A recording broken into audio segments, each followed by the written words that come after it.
This is Greg Canty here, and welcome to the Win Happy podcast. Stay tuned for interesting chats with interesting people about winning their lives and being happy at the same time. This show has been brought to you by Fusion Communications. Thanks for listening.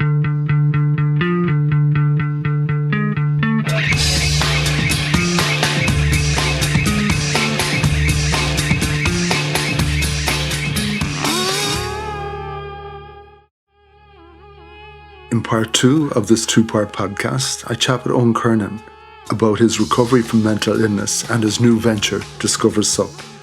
In part 1, we spoke about his OCD and eating disorder, which led to a full breakdown in 2019, and his subsequent road to recovery.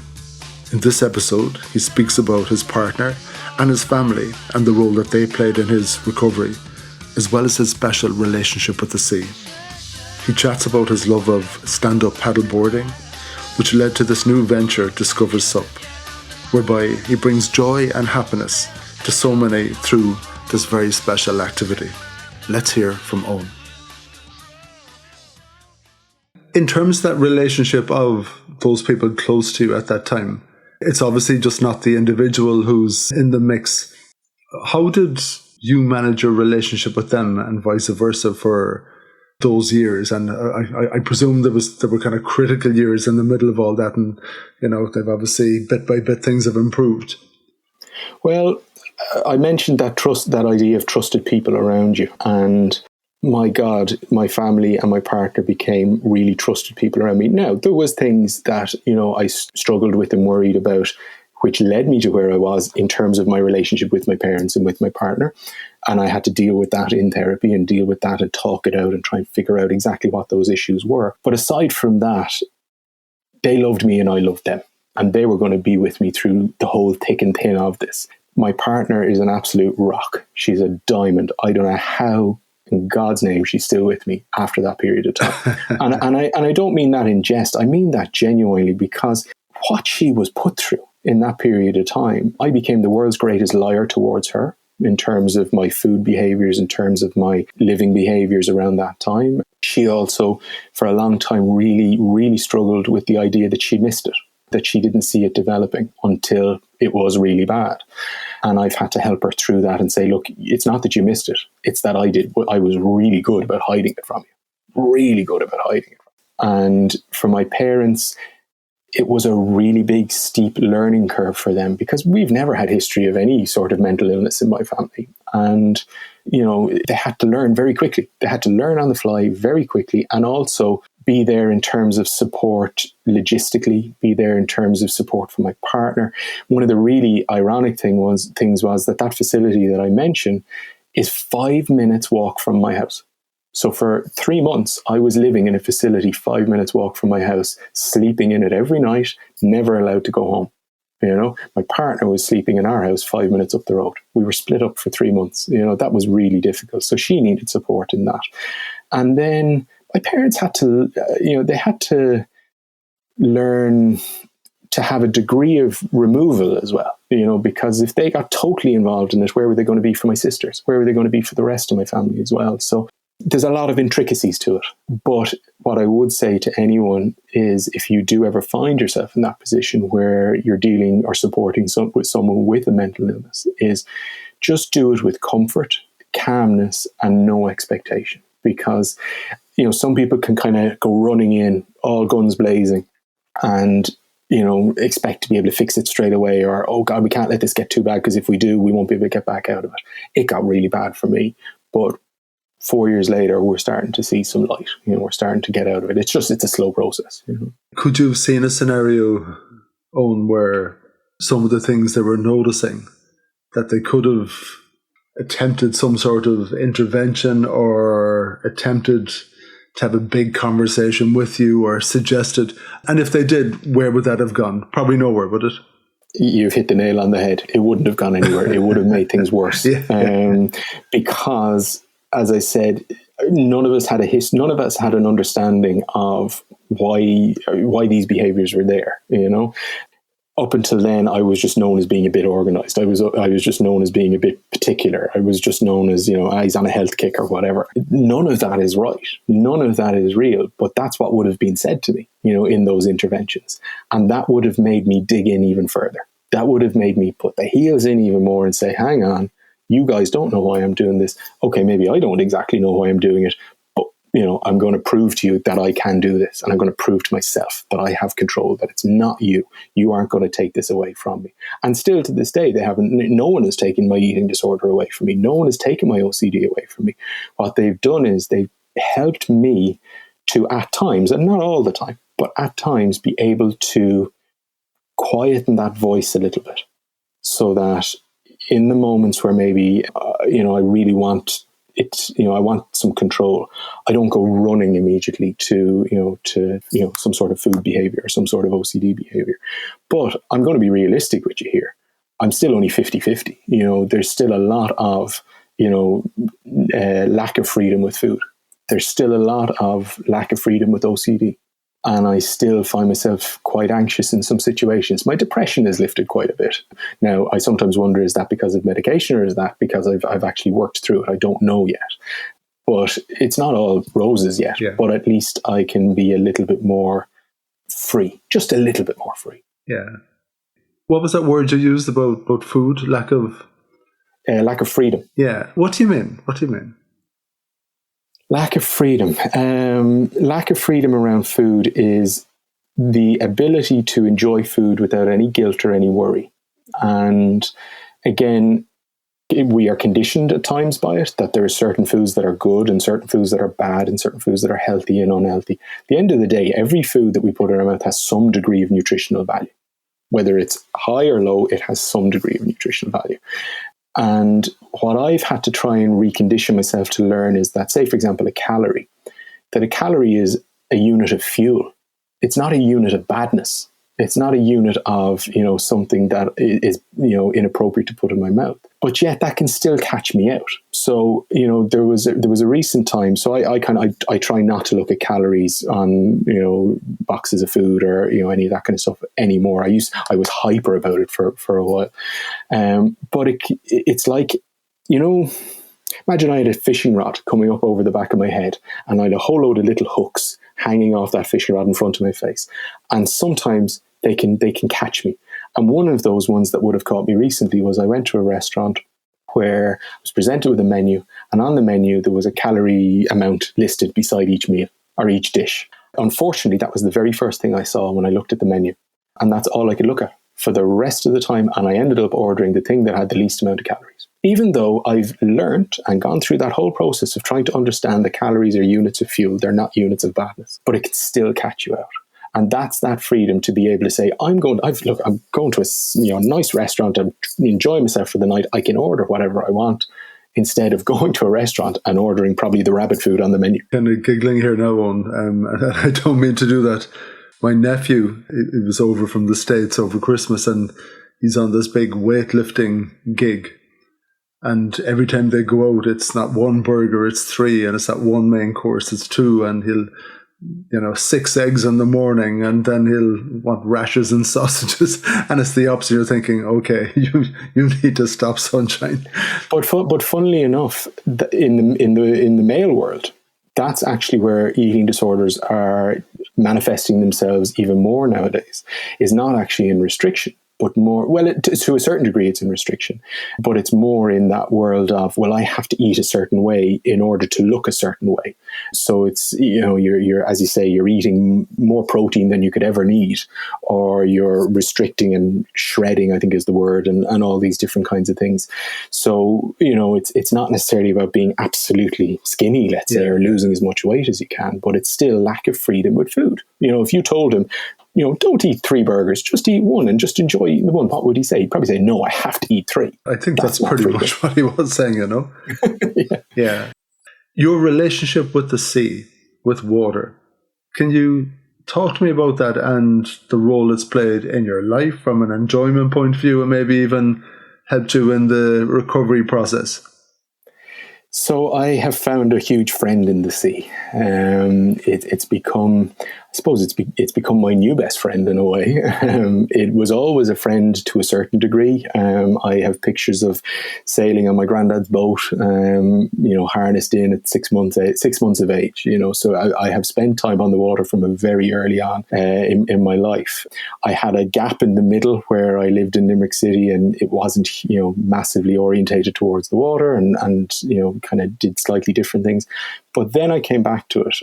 When I came back to it initially, when I moved to Dublin, I did have difficulties because, again, I was matching myself up to other people I would stand beside on the beach in a wetsuit, for example. And I would say, well, can I jump as high as them when I'm kite surfing? Can I paddleboard as fast as them when I'm out on my board? And more often than not, the answer in my head, whether it was true or not, was no, I'm not as good as them. So for a little while, it was not a helpful place to be, but yet I wanted to be there because I wanted to feel part of a community. I wanted to feel valued. I wanted to feel some degree worthy, even though I didn't. While I was there, I was always, telling myself I wasn't worthy to be there.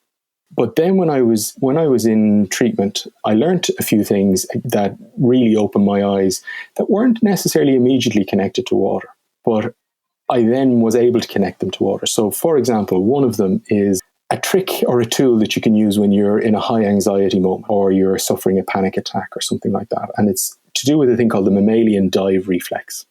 So again, go back many years. I keep going back to the Stone Age for some reason, but let's go back even further than that. And as mammals, when we would go into the water, say when we were moving from land and then maybe back to the water, in that kind of transition period in development of human beings, when we would find ourselves in the water, naturally we couldn't breathe as much because, we were underwater time. So what would happen is you have a whole lot of receptors that are just between your eyebrows, just under your nose and around your mouth. And these receptors, when they feel water, they automatically send a signal to your body to say, right, we're about to hit the water. So we need to slow down our breathing, we need to slow down our oxygen metabolism, and we need to slow down our nervous system. So when you're in the middle of an anxiety or a panic attack, the simplest thing you can do is just take the water and splash it on your face, or take an ice pack and put it on your forehead. And it does slow everything down. So that's one thing I learned to do with water when I was in treatment. Also learned a lot about routine and rhythm when I was in treatment. If you think about the water and you think about waves, for example, sometimes you can look out at a street, look out at the sea, and it might just look like a maelstrom. It might just look like there's water everywhere and it makes no sense. But there is a rhythm in there, and you just have to find it. You have to watch it for long enough, and you see the sets of waves coming in over a period of time, 7 or 8 in a row. Then there's a gap, then there's another 7 or 8, and you find that rhythm. And that's what we're looking for in life a lot nowadays is, because think about our phone, there's no rhythm to the notifications that come in on our phone. There's very little rhythm to, let's take Dublin bus as an example. There's no rhythm to the buses that come to the bus stop these days. So our life is full of distractions and lack of rhythm. So the water is something that can give you that rhythm. So I learned all these kind of things. And so when I came out of treatment and I had this existing relationship with water, when I finally allowed myself to get back on the water in recent years, I started to look at it in a different way, and I started to experience it in a different way. And so as such now, when I'm out on the water, be it stand-up paddleboarding, be it kite surfing, be it, teaching someone else through stand-up paddleboarding on the water, I'm tuned into the water in a different way, that it starts to help me therapeutically as well as just enjoying it. So that's I've developed this very close relationship with it that I didn't anticipate I would ever develop with it. I thought it would always just be a hobby or a bit of fun, but no, it gives me something deep inside nowadays. And you're after founding a business, and I'm even tripping over the word business because I know it's standing on a sore toe for you, but it is kind of a business. There's a website there, Discover SUP, and people can sign up and they can book, so it has to operate in a particular way, and there's expectations if I sign up for a course or a day on the water that I get what I signed up for or whatever. Can you tell me about that? And the evenings will get brighter and it's going to get milder, so tell me all about it. Yeah, so Discover SUP was something that I started playing around with about just shy of 2 years ago. I took the joy and the passion that I had for stand-up paddleboarding and the joy and passion that I had for introducing people to it, which kind of started happening in COVID. A lot of people started buying equipment, buying boards, and I just naturally became a person that people would come to. I don't quite know how that happened, but people would come to and ask me for advice or ask me for different things or whatever. So very gently and very slowly, through a lot of work with Carolina, my partner, and discussion with her, I did decide that maybe let's venture into this a little bit and see what happens and see what we can do with it.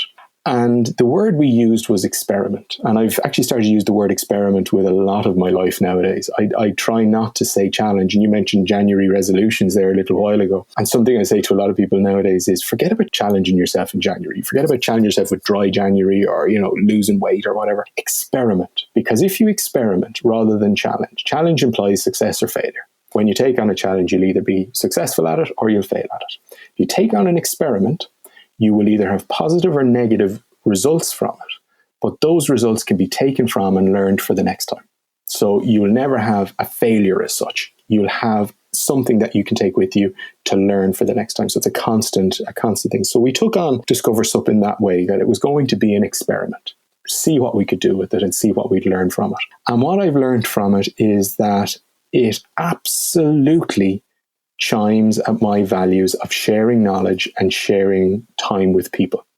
So I have good knowledge of the water. Some would say pretty good knowledge of the water. I have very good knowledge of safety and sea safety and things like that. I've very good knowledge of stand-up paddleboarding, and it's an accredited school. I'm an accredited instructor, and we've done all of that background work. So in theory, it is a run-of-the-mill business, but I don't call it a business, and I don't call it a business for that very reason, that it brings expectation with it. So for now, it's a passion project, it's an experiment, and we see where it goes. But what it gives me is it gives me this ability to connect with people and share my passion and see it change their lives.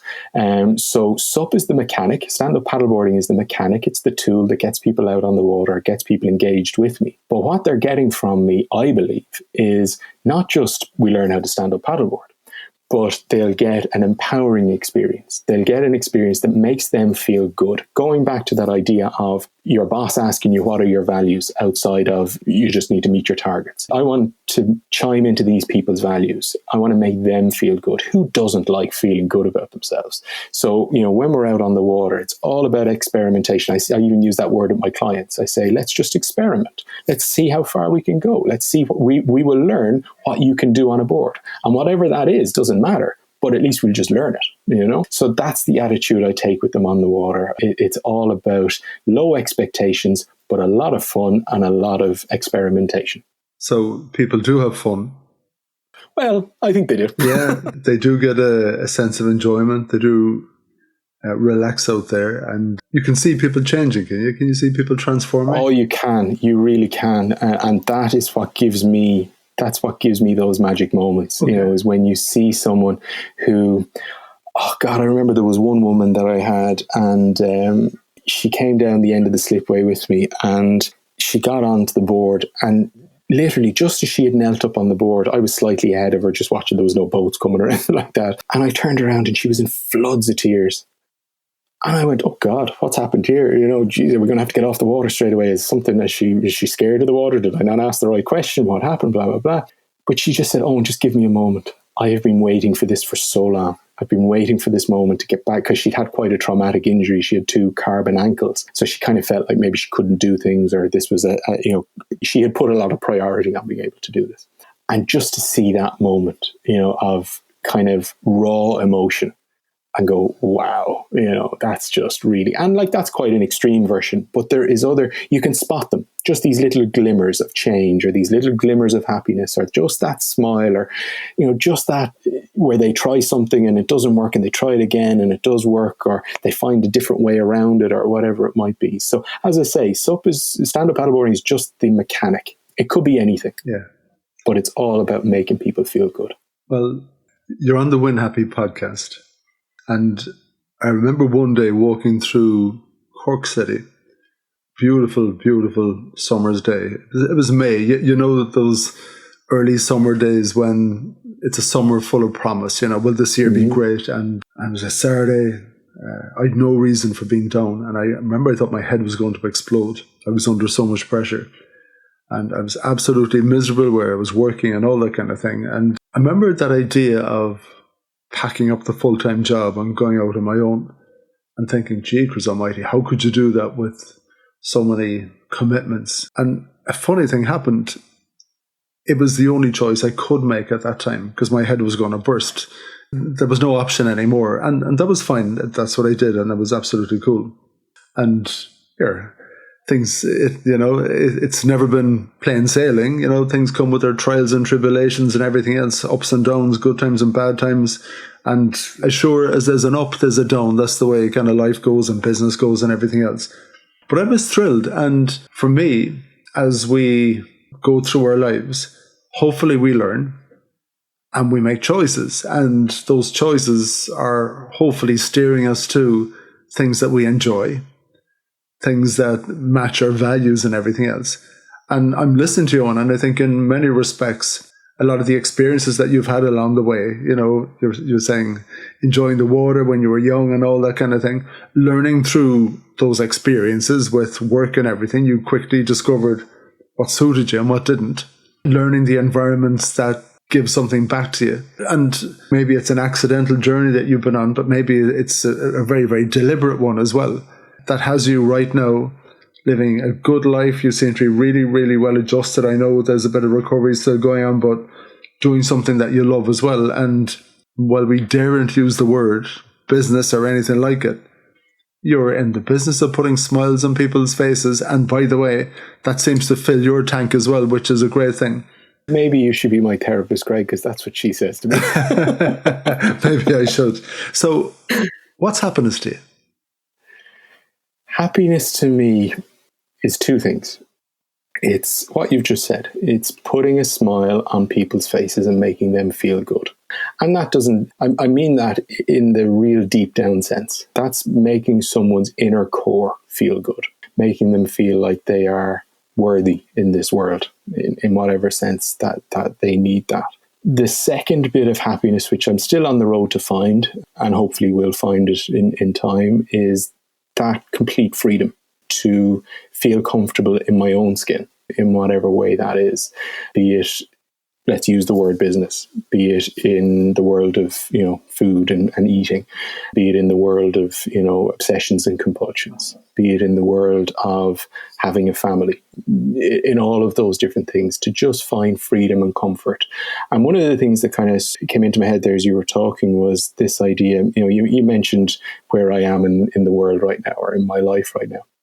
And what came into my head as you were saying that was, God, I hope someone doesn't hear that now and go, well, who's your man? Jeez, he's living a great life, isn't he? Look at him, isn't he just lucky, or, that typical Irish thing, I think, of, knocking someone down when they're up. We'll help them get up, but then we'll knock them down as soon as they're up, that kind of thing. And I still have that in my head a little bit, that who am I to have been allowed to have this opportunity to as I said, press pause and restart.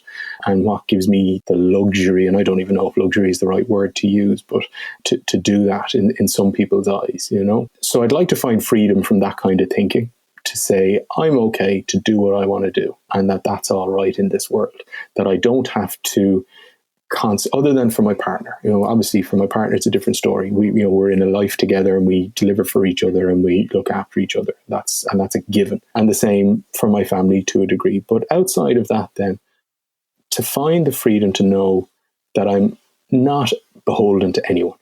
I'm not beholden to the world. I'm only beholden to myself. And if I can find that freedom, then I think I'll have found happiness. Yeah. You kind of need to recover for yourself, don't you? So you can function for everyone else. The thing about the business part, and I'm forever getting my head around that as well, and I'm not motivated by money either, but my way of looking at it, and I'm thinking about Discover SUP. You've got a responsibility to it, to make sure it works. You obviously, insurance and all those kind of things, to do all of that, to look after people in the right way. And I think if you're giving people that happiness, my God Almighty, that's the best product that you could be selling anyone. And if you can do that every weekend or every day or whatever that looks like, my God Almighty, that's absolutely incredible. And without it being a colossal burden, it's just that Yeah, I'm really enjoying this, and in order to do that, yeah, I just need to make sure that it works in a particular way, and a responsibility to that, because if you look after that, then you can just keep on doing it and keep on delivering that happiness to other people. I think that would be really, really cool. I've got one other question for you, but before I go there with it, you obviously had a capacity to drive that train faster and further than most people would have been able to do. And I don't know if it was that pleasing thing that's inside you that had you going past the point where other people would have broken, or they just would have gone, back to that marketing job, giving the boss the two fingers and listen, I'm out of here. Good luck and good night. I don't need this shit anymore. But you seem to have a tolerance, and unfortunately that kind of put you into that bad space where you've gone too far. So now you just need to heal from all of that. And it's probably really difficult to advise anyone anything. But if there is anyone listening and they're open to listening in a proper way, they are a little bit dark. Maybe there's a nagging doubt in their heads that something isn't quite right. I'm not really admitting it to myself, but I know myself that it's not right. And I know I'm kind of pulling a few porkies with the people around me and explaining things away. Is there anything at all that you can say to someone, do you think? Or are we wasting our time? Or is there some advice you can give people? You're absolutely not wasting our time. Again, the first thing I would say to that person is whatever they're doing, whatever the behavior is or whatever the thinking is, it's not wrong. It's your body protecting you. It's your mind protecting you. It's showing you, again, coming back to that allergy and rash analogy, it's showing you that there's something underneath that isn't right. Maybe you can't recognize what that is right now, but it's just showing you that there isn't something right. So first of all, just to become aware of that. You don't have to tell anyone. You don't have to challenge it. You don't have to do anything yet, except just become aware of it and acknowledge whether it's getting worse or whether it's getting less or whether it's staying the same. That's the first thing I'd say to them. So don't give out to yourself for it. Don't be mean or don't be unkind to yourself if you recognize that. The second thing then I'd say is it is absolutely no harm to explore it with the right people. So whatever the thing, if it's food, approach the likes of Bodywise, for example, who are the national organisation for people with eating disorders. That's what I did. I rang their helpline and I got very, very sound advice from them at the time. Nothing of it was therapeutic. Nothing of it was challenging. It was just sound advice to kind of give me a bit of grounding. And you can do that absolutely anonymously. You can do that without having to tell your partner, without having to tell your family or anything like that. There are various other organizations out there. yourmentalhealth.ie is the best portal to be able to go and try and find that. If it's something physical, well, then maybe you need to go a different route. You need to go and talk to your GP or talk to another medical practitioner for that side of things. So there's never, ever any harm in challenging it. Not challenging it, but exploring it and just kind of opening that door to see, what maybe are we dealing with here.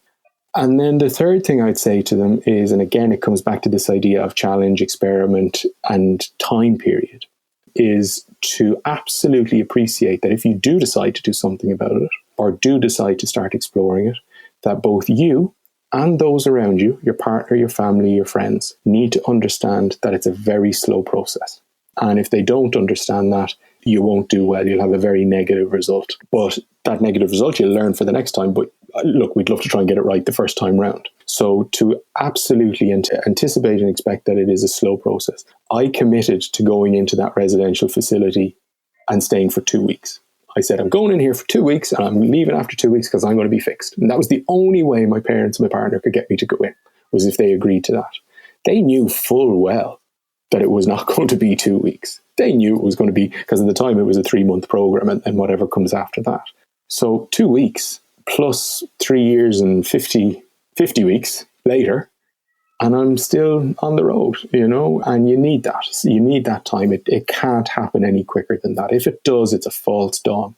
If it does, it's not real, because it's a rewiring of the brain. It's a rewiring of your conditioning of your thinking. If you think about it, I had 36 years of conditioning to that point in terms of what life was meant to be like and how I was meant to think. it's very hard to change that in 2 weeks. Yeah. You know, it takes a long time. So there's what I would say is be kind to yourself. You know, don't give out yourself for whatever the thinking or the behaviors might be. Be willing to explore them in some way, just to open the door. And as I say, that can be done absolutely anonymously and privately.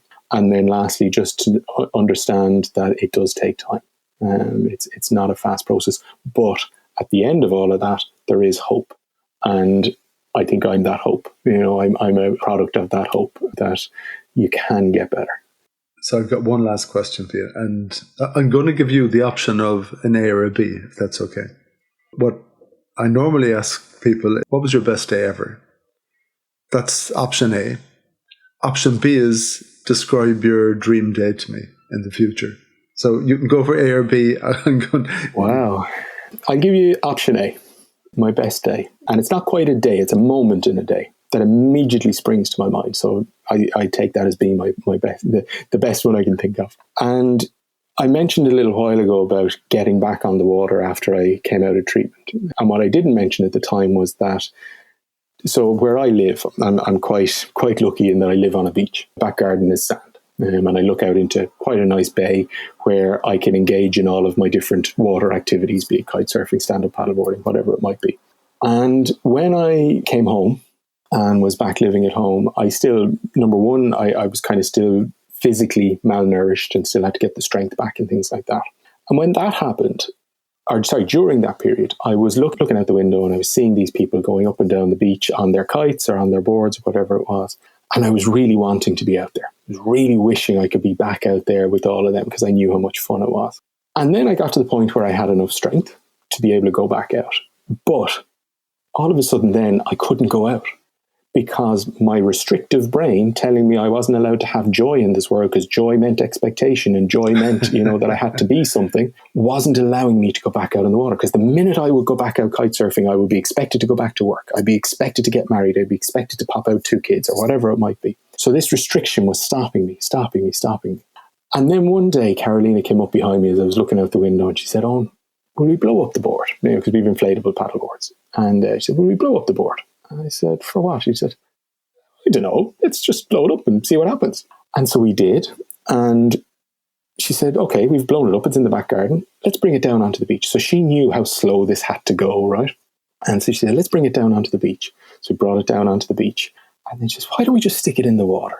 And I said, "Okay, so now this is an accredited, well-experienced stand-up paddleboard instructor, right? Standing in about 3 feet of water, if even 2 feet of water, afraid to get on his board, right?"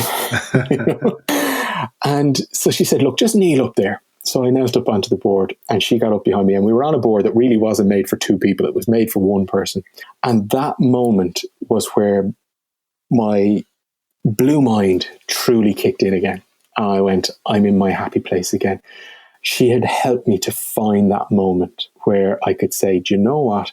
All I am is right now, I'm in this moment, I'm on the board in the water. Doesn't matter what's going to happen before or after, just be in this moment. Just sit in this moment." She was smart enough to take a picture, so I can look back on that picture very often and realize and remember what it was like that afternoon. And I really do, because I finally said, "Do you know what? I'm maybe allowed to do the things that I want to do without expectation." Cool. You need a few more of those on. Absolutely. Yeah, well done for thinking of that moment, isn't it? I think a lot of the time, and I call them perfect moments, you look back at a day and you say, "Oh yeah, we had great fun," or whatever. But to realize it in the actual moment is something really, really huge. Well done. And listen, well done to you. And thank you so much for sharing your story. We've come across each other before now on a few different things, and I've always loved to hear you talk, and I know it's going to serve a huge purpose to other people who are listening to this.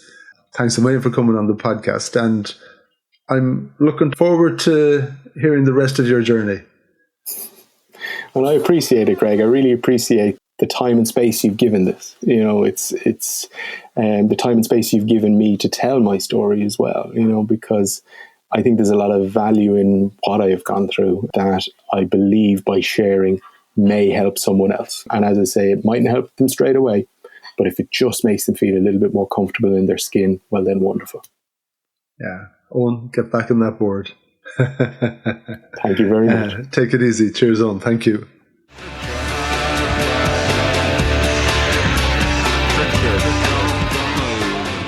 Thank you for listening to the Win Happy podcast, which has been brought to you by Fusion Communications.